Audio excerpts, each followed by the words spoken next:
pulled right out. Good luck, y'all. All I can say. Most Bering Sea gold captains are looking for dust and nuggets. Emily Riedel just found a $90 million exception. This isn't a story about a rich pay streak. This is about a classified military shipment lost in 1942 and perfectly preserved in the silt of Norton Sound. We'll show you how Emily's final desperate dive of the season turned into a find so massive and so secret it had to be covered up. Why Emily's crew was worried. Emily wasn't supposed to dive again. The season was over. The permits were expiring and the storms rolling in fast. The Eroica's pumps were barely holding pressure and the crew wanted to start winterizing the gear. One of my goals this year is to take on the challenge of a second dredge. I've been at this 9 years and I'm ready to take my operation to the next level. But here's the deal. Emily couldn't shake a feeling. Something about the sonar data from the previous day didn't add up. At 80 feet down, the scan had shown a dense, flat return. Not the scattered pattern of pay dirt, but something uniform. Too clean, too deliberate. When the sonar tech brought it up again, he called it probably bedrock. Emily didn't agree. She looked at the readings twice, then said the words that split her team down the middle. We're going back out. One last dive. They protested. Pumps were overheating. The dredge frame was warped from the last storm. But Emily had already marked the coordinates Point Delta, a forgotten grid square, at the far edge of their claim. She keyed the navigation system herself and told the deck crew to prep suction lines for a single pass. No one spoke after that. They just suited up. Hey, what direction are we gonna go? We're just gonna go north. By mid-afternoon, the tide window opened. Emily dropped over the side and vanished into the gray water. The descent was rough. Visibility was almost zero. She steadied her breathing, guided only by the handheld sonar. The trench below came into focus, a long depression stretching west to east. Most of it was fine silt and broken rock. Then the signal changed. The device buzzed sharply, metallic feedback. Emily swept again. A solid return. The crazy part is, the shape was too precise to be natural. A rectangular mass buried under layers of gravel, maybe 10 feet long. She dug her glove into the sand and felt the edge of something smooth, colder than the seafloor around it. She brushed off sediment and a faint gleam flashed back at her light. She paused. That was no rock. Emily marked the site with a weighted buoy and surfaced, reporting what she'd found in clipped, steady words. The deck crew exchanged uneasy looks. They were expecting black sand, maybe a few ounces of gold left in the trench, not whatever this was. Still, she gave the order. Run suction, slow speed, focus on her marker. The pump started pulling and soon the hose clanked with debris. You know, if the ground continues to be good and we get some good gold in the box, then I'll make my move by this claim. But instead of pay gravel, the sluice box caught something dense and flat. When they hauled it onto the deck, the crew fell silent. It was a thick metallic plate, roughly carved, the corners rounded by corrosion. Emily leaned in close. Across its surface ran shallow stamps and faded lettering. Not modern, not mining equipment, but official embossing.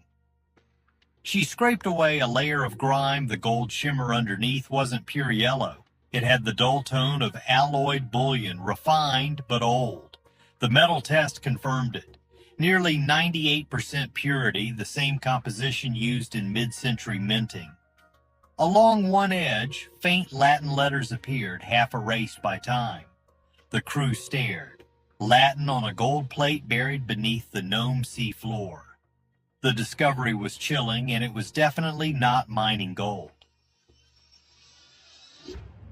Uncovering Operation Cinder Vault. Emily didn't answer when someone asked if it could have come from a shipwreck. Instead, she focused on the readings from the dredge detector. Another ping, then another, spaced just feet apart. A pattern was emerging, deliberate, consistent, too precise to be random. She made a decision. Keep the hose steady, she said. Strip the layer above it. No widening, no moving the head. The crew complied, each pass of the suction revealing clearer edges beneath the gravel. Slowly, the outline of a massive structure began to appear, wedged deep into the trench floor. The wood had blackened with age, but remained intact, preserved by cold silt and low oxygen. Iron bands clung to its sides like skeletal armor. Whatever lay beneath wasn't driftwood, and it wasn't a modern container. The season definitely got off to a rough start, but I'm my own boss. It's all up to me to make the operation succeed, and that means I have to build on the momentum from last year and find ways to up my game. This was built to endure, and it had been waiting undisturbed for decades. Emily had the crane rig repositioned for a lift, though the sensors showed the structure was heavier than expected. Internal scans from the handheld sonar displayed stacked density inside each layer perfectly aligned. The pattern screamed one thing: bars, not gold dust, not nuggets. Bars. She didn't celebrate. She just told the crew, bring it up slow. The winch groaned under the weight as the crate broke free of the seafloor, fragments of silt clouding upward like smoke. Midway up, one corner gave way. The pressure and corrosion split the frame open, and a dull metallic clatter hit the deck. Several fused gold bars, each the size of a brick, spilled from the opening, still clumped by salt and time. All those guys are doing is wasting my time. Those guys are claim jumping, and, Brad is trying to, pass it off like he doesn't know what he's doing, and they're gonna try to mine anyway. Because they're idiots. The deckhand nearest to them just stared. No one spoke.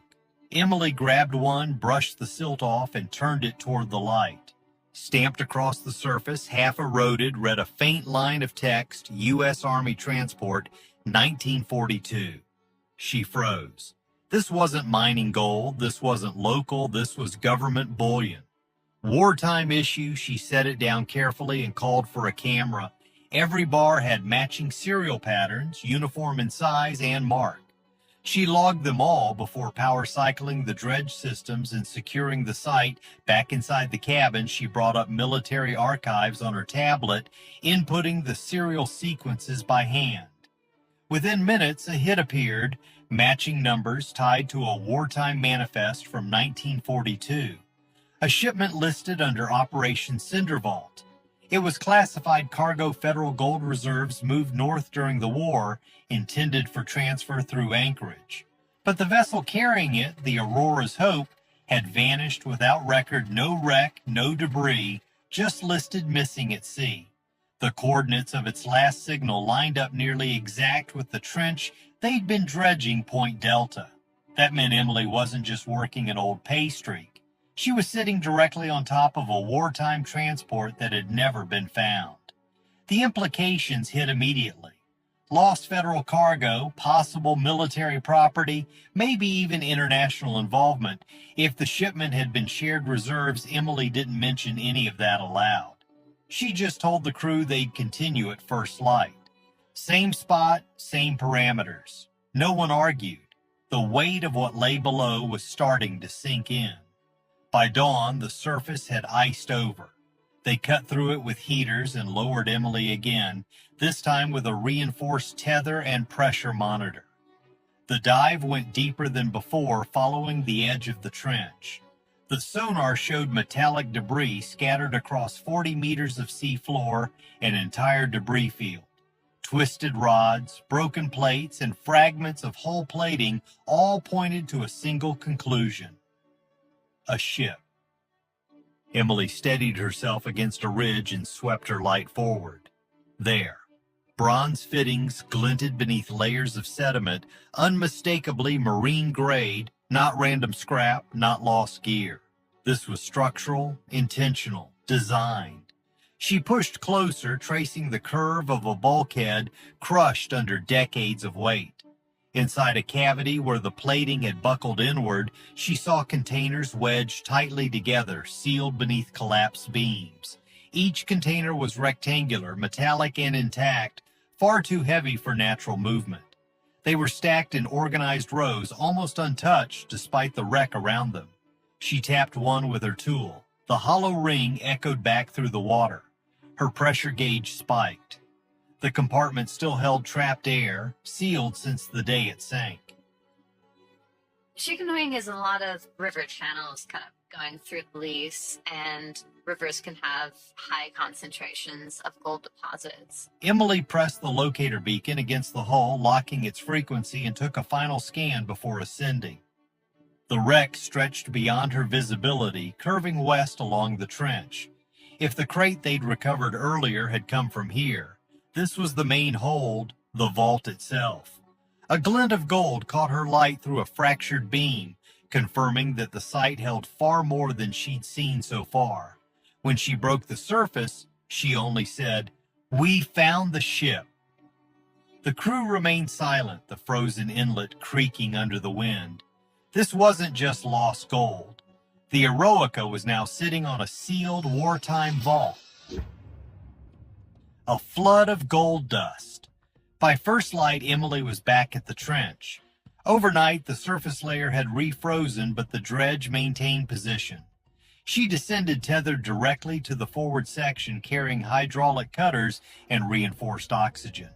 Her target was the sealed compartment beneath the fractured beam, the same one that had spiked her pressure readings on the previous dive. Visibility remained near zero as she positioned the cutter against the corroded metal. With the first burst of bubbles, a stream of silt and debris shot upward, signaling that the next layer of the vault was finally giving way. The steel gave way, faster than expected. When the seal finally cracked, a stream of fine gold dust erupted outward, swirling through the beam of her torch. The compartment wasn't empty. It was full, stacked, heavy, and untouched since the 1940s. Emily eased herself inside and saw neat rows of rectangular ingots, uniform and glowing faintly under her light. Each bar was stamped in black lettering, Federal Reserve San Francisco. She lifted one and turned it in her hand. Even through the gloves, the weight told her everything pure bullion, refined and stamped before the war shifted production. She logged the coordinates and recorded video for later verification. Her gauge estimated the compartment's contents at over 3,000 pounds. The entire lower chamber was a vault. As she reached deeper, the hull around her groaned.